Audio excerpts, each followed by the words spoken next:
to that? Well, we'll hear more about the cross on Friday at our Good Friday service. But at the end of this Passover meal, Jesus does something altogether new. He institutes what is called the Lord's Supper. It's not just his last supper, but he starts something new. On top of what's been done for 1,500 years, he transforms it into something called the Lord's Supper. We often call it communion or Holy Communion or the Holy Eucharist, according to some churches. But simply it is the Lord's Supper. It is a very historic event. Luke and Paul tell us that Jesus asked us to do this in remembrance of me. Just curious, how many of you grew up in a church that had a communion table at the front that had inscribed right on the front of the table, do this, or sometimes this do in remembrance of me? How many of you had that experience growing up in a church where that was always on display? It was a constant reminder that the reason we have a church, the reason we're Christians, the reason we gather to worship, in part is to remember that Jesus died on the cross to save us from our sins. So we remember the Lord's atoning death for us on the cross through communion. And we do this each week. And we're going to do it in a very special way together today. Now, John alone tells us that also at this meal, Jesus washes the disciples' feet. That we're not going to do together today. Although, how many of you have ever been in a foot washing ceremony? All right, sometimes it's good to do that and remember why Jesus did that.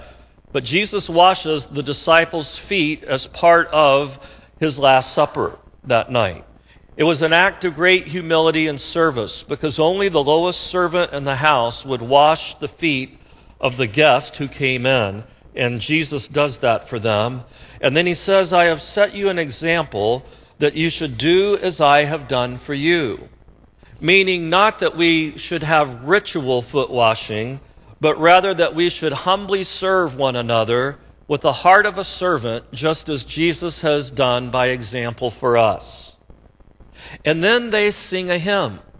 Before they leave the upper room, Jesus and the disciples sing a hymn together, and then they head out for the Mount of Olives. They sang Psalm 115, 116, 117, and 118. Those 4 psalms Jesus and his disciples would have sung together to conclude the Passover before they left the room.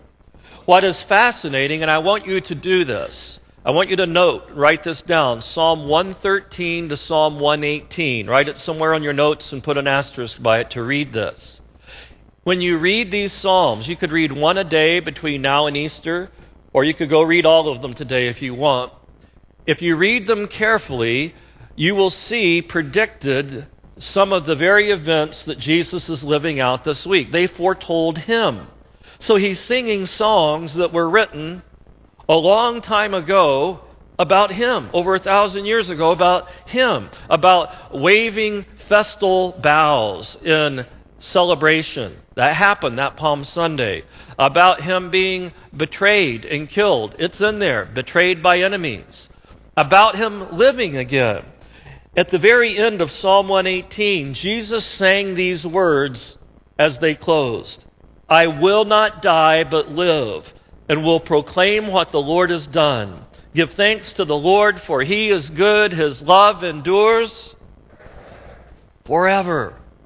Jesus sang those words before he headed out into the night to face the most difficult challenge of his life. They sang a song.